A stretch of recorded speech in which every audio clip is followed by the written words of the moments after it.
Motion of charge particle in uniform magnetic field, कल हमने इसको स्टार्ट किया था लेकिन ये रह गया था टॉपिक। चार्ज पार्टिकल के ऊपर जो फोर्सेस थी वो हमने डिस्कस की थी। जब भी चार्ज पार्टिकल मैग्नेटिक फील्ड में मूव करता है तो हमने ये कल लॉरेंटेज फोर्स देखा था। लॉरेंटेज फोर्स कितना था? F is equal to Q into V cross B। ये हम कल हमने ये पढ़ लिया था, यही था बेटा।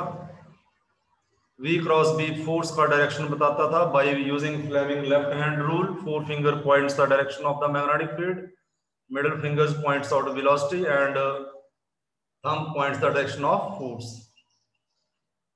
And now साउथ पोल में magnetic lines of fields enter करती है, उसको हम क्रॉस से लिखते हैं, cross.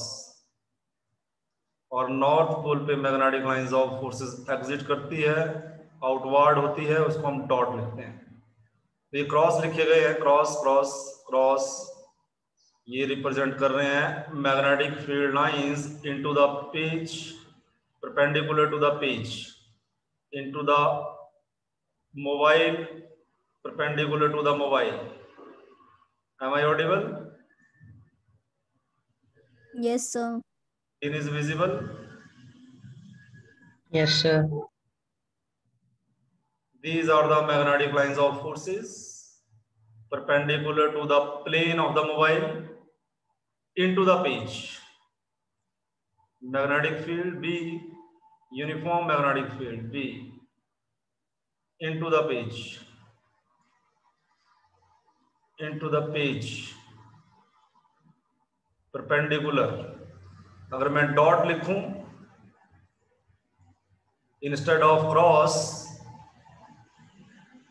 magnetic field lines are radially out of the page, out of the mobile, out of the laptop, आपके फेस की तरफ निकल रही हैं ये perpendicular, perpendicular. These are the both situations.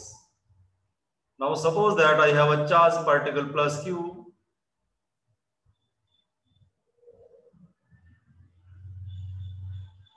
In uniform magnetic field perpendicular to the magnetic field, the charge particle moves with velocity v. Now अपनी finger जो है अपने मोबाइल की तरफ करें, 4 फिंगर, और वेलोसिटी को अपवर्ड करें जैसे डायरेक्शन मेंशन कर रहा हूं मैं, और थंब का डायरेक्शन बताइए किधर है।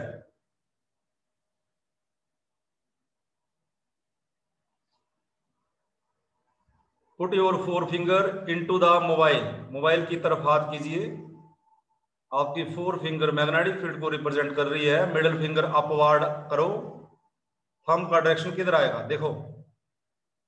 Sir west, west, good. ये साइड थंब का साइड है। ये मुझे बताएगी इनवर्ड फोर्स लग रहा है, फोर्स। ये इस फोर्स के कारण जो है, दिस इज अ सेंटर की तरफ जो force, the charge particle follows circular path. ऐसे हर पॉइंट पे सेंटर की तरफ उसको फोर्स लगेगी, it will follow circular path. यहां पे भी सेंटर को, यहां पे भी सेंटर को, और ये इधर भी सेंटर पे।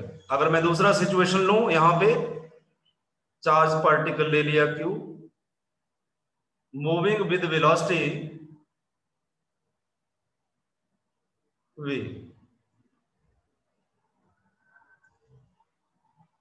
Now tell the direction of force. अपनी 4 फिंगर अपने फेस की तरफ करो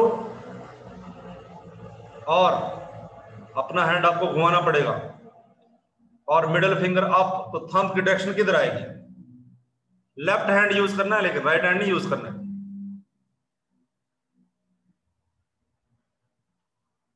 अपनी 4 फिंगर अपने फेस की तरफ, बाहर की तरफ करो, मतलब आउट ऑफ मोबाइल। वो मैग्नेटिक फील्ड का डायरेक्शन हो गया। मिडिल फिंगर अप करो, थंब का डायरेक्शन किधर आया बेटा?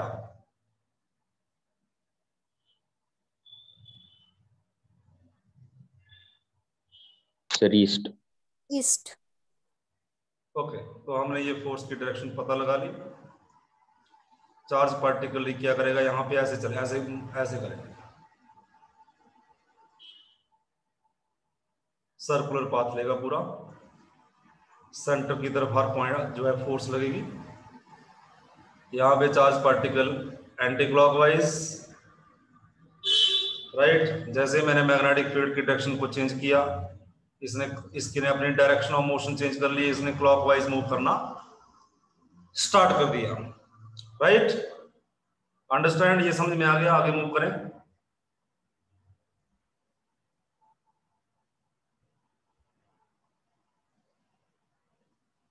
रिप्लाई नहीं करते आप लोग। अब देखिए, ये जो सेंटर की तरफ फोर्स लग रही है, दिस इज सेंट्रीपिटल फोर्स। अगर ये चार्ज पार्टिकल प्लस क्यू लिया मैंने, इसका मास m है और इसका रेडियस सेंटर का r है, तो सेंट्रीपिटल फोर्स इसके ऊपर लगी Fc centripetal force is equal to mv square by r, 11th standard physics. Centre की तरफ, और मैग्नेटिक फील्ड में जो है इसके ऊपर जो फोर्स लग रही है, मैग्नेटिक फील्ड भी इसके ऊपर फोर्स लगा रही है। मैग्नेटिक फील्ड है F is equal to QVB sin theta. Tell me what is the angle theta here? Theta is the angle between V 90 degree. 90 degree. 90 degree. So magnetic force is equal to QVB sin 90 degrees 1. तो charge particle जब move करेगा circular path, then centripetal force is equal to magnetic force mv square by r is equal to QVB। Velocity से velocity cut गया तो मेरे पास बचा mv by r is equal to QV। I can calculate the velocity. Velocity is equal to QV R divided by M. Velocity इसकी calculate कर ली अगर हमने, तो let us suppose that t is the time taken to complete one revolution, time period of one round.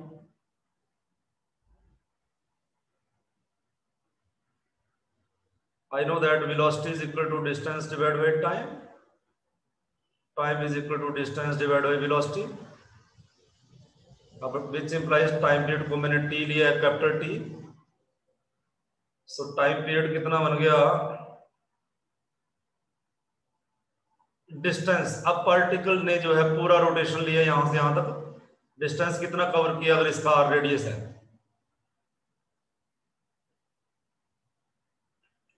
बोलो। 2 pi r. Circumference divide by speed. Circumference बना 2 pi, angle पूरा किया, multiply by radius. Angle is equal to arc by radius के फॉर्मूले से आता है velocity. Time period आ गया मेरे पास 2 पाई r। वेलोसिटी का फॉर्मूला ये है QVR divide by m। r से r कट गया और फाइनली टाइम पीरियड मेरे पास आ गया, time period is equal to 2 pi m divide by QV। यहां से हम फ्रीक्वेंसी भी कैलकुलेट कर सकते हैं।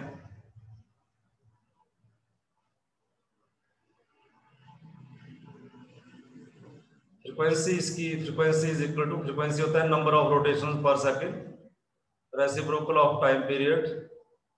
फ्रीक्वेंसी आ जाएगा QV divide by 2 pi m। This is the frequency, right. I will take some questions, इसके ऊपर क्वेश्चंस हैं, MCQ है, इंपॉर्टेंट क्वेश्चंस हैं, उनको भी कीजिए। ये इंपॉर्टेंट है, वेरी इंपॉर्टेंट। टाइम पीरियड में वेलोसिटी नहीं आया, वेलोसिटी नहीं है expect, time period is independent of speed, ये याद रखें, ये क्वेश्चन आता है पेपर में। और time period is inversely proportional to charge, time period is inversely proportional to magnetic field, दोनों कॉन्सेप्ट। और ये फॉर्मूला साइक्लोट्रॉन में आगे यूज होगा, वो हम नेक्स्ट टॉपिक में पढ़ेंगे।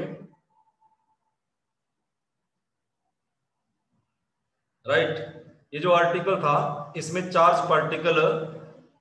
पार्टिकल मैग्नेटिक फील्ड अंदर की तरफ थी, into the page magnetic field ऐसे है इसमें इनटू द पेज, और चार्ज पार्टिकल का वेलोसिटी ऐसे है, वेलोसिटी ऐसे है। ये मैग्नेटिक फील्ड है इनटू द पेज, स्पीड ऐसे है, स्पीड वेलोसिटी, और इनके बीच में एंगल थीटा 90 डिग्री है। ये वाला कॉन्सेप्ट था हमारा, charge particle moving perpendicular to magnetic field, और फोर्स लग रहा था इधर की साइड में, along this side you can say that perpendicular force, right। लेकिन अब हम पढ़ेंगे कि अगर चार्ज पार्टिकल परपेंडिकुलर एंटर करता है मैग्नेटिक फील्ड में तो वो सर्कुलर पाथ होता है उसका। ये 1 नंबर का क्वेश्चन पूछा जाता है एमसीक्यू में, circular path perpendicular to magnetic field. लेकिन अगर परपेंडिकुलर ना करे, किसी और एंगल से एंटर करे, तो उसका पाथ कैसा आता है?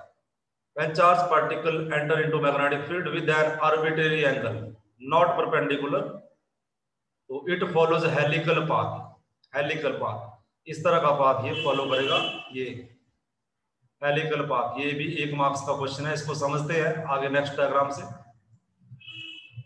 ये देखिए